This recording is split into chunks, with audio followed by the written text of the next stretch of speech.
Hello. So I'm Dmytri Kleiner with the Telecommunisten Collective here in Berlin. I published in 2010 the Telecommunist Manifesto, which coined the term venture communism, which I suppose is a kind of platform cooperativism with a very specific model that involves federation among cooperatives, right? Because what we found, or what we thought, was that the cooperative model has been around for a really long time, right? So why is it challenging to capitalism? And we've had cooperatives for hundreds of years. So what is it about cooperatives now that can suddenly be a challenge? And there's a couple of areas that cooperatives, of course, fail. And some of those we've seen already here, like with SMART and other kinds of things where you see federation, right? Individual cooperatives can also be exploitive. Individual cooperatives can exploit other cooperatives because they have, preferential access to resources. They have higher social class. They have there's ways that cooperatives can exploit each other. And so how do you create a system where cooperatives can kind of have a liberatory kind of thing? And so the main differentiator between venture communism and a typical cooperative is that, and I think we've heard some of these things also already influencing some of the models here, where you have the venture commune itself, which is kind of like a venture fund that then individually owns the cooperatives, and all the members of the cooperatives are members of the venture fund, which means that things are owned equally, so that the more privileged cooperatives are also sharing resources with the less privileged cooperatives, and you have kind of like a income sharing among them. There's some great presentations online by Ian Wright that goes into more details of how the actual models work. So that's venture communism. I guess some of you kind of already know that here. And then the other thing that was mentioned is the copy far left, which is the peer production license. And I guess once again, I come from a free software background, and so there was a question of how do we deal with cultural works, right, or more specifically consumer goods, right? When you have intellectual property licensing, it's been very, very successful in free software. And by and large, that's because software is a producer's good. It's a capital good. It's used by producers, so it's used by big corporations. It's an input to production. And because software is by and large an input to production, capitalists are happy to make it free because it's something they pay for, right? It's something that capitalists by and large pay for, right? And so because they would rather not pay for it, they'd rather cooperate on it, like they do on other kind of industry standards and things like that. It's been very, very successful. And then that influenced the arts community. So there was a period of time with like the beginning of the Creative Commons and all that kind of stuff, where all of a sudden the cultural community was like, hey, free software is really cool. Maybe we can use this as a practice for art too. And it hasn't been as successful. And the reason for that is because art is not a producer's good. Art is by and large a consumer's good. And while capitalists are happy to make capital goods free because they're something that capitalists pay for, they're not so happy to make consumers' goods free because that's something they sell. They sell to the market.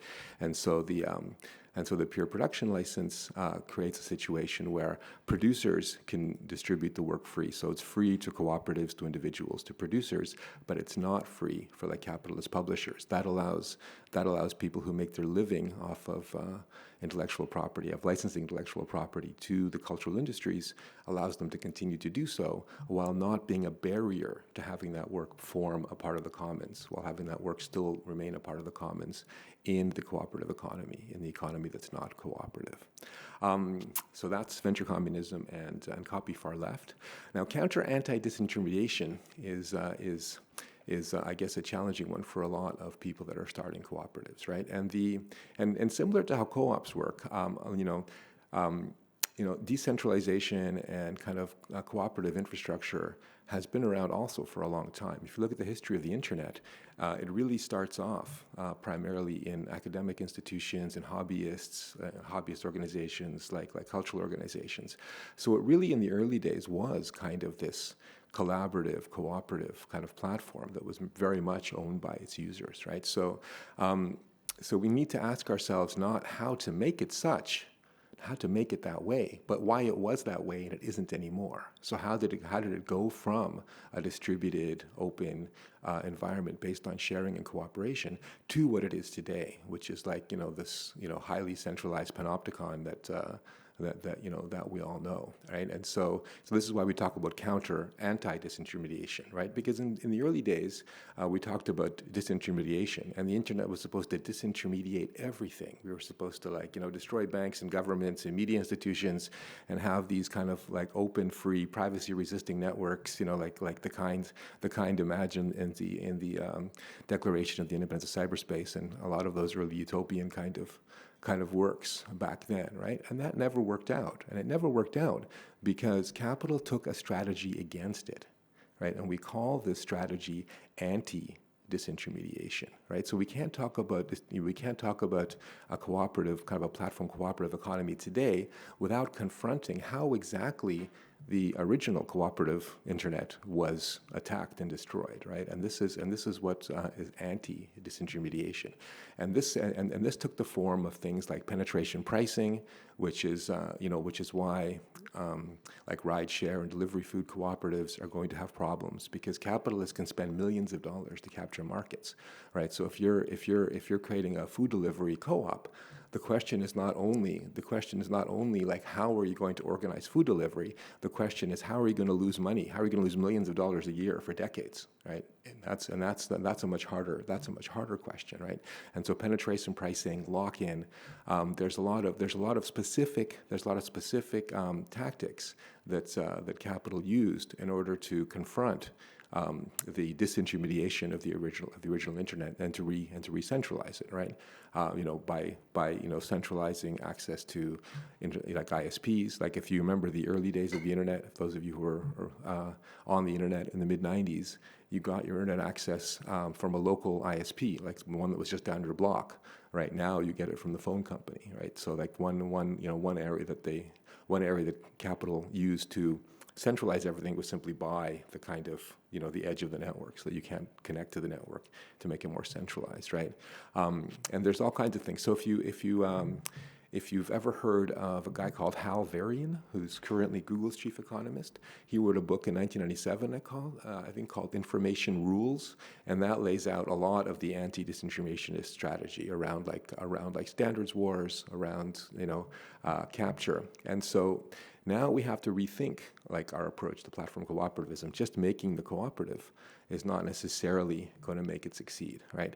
And so what will make it succeed, right? Because we're confronting organizations that are a lot have a lot more money, have a lot more resources, and have a strategy against us, and a strategy that has already worked, right? That has already taken a cooperative internet and turns it into a centralized monopolist platform. So how do we reverse that? And I think for me, the key, the thing that I keep going back to, is that we have to be connected to the global social movements, right? That if we're doing this in isolation, that if we're doing this just as a bunch of technologists or enthusiasts or activists, disconnected from any kind of social movement, then we're always going to be trying to convince people, right? We're always going to be trying to convince people this is good. We're always going to have to be working with less resources, less money, treating our own cooperative members or workers just as badly as they're treated, sometimes even worse because of lack of funds than as they're treated in the actual formal economy.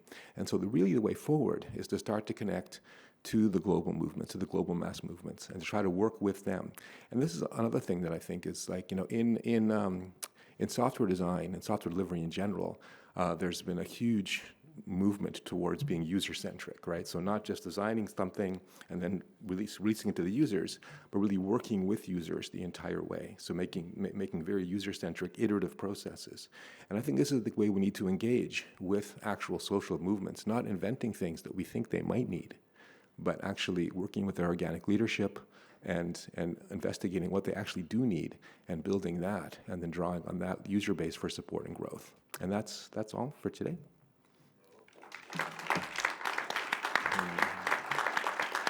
Thank you. And if you have any questions, I'll be around. And thanks to Trebor and everybody else for organizing. Thank you so much, Dmytri.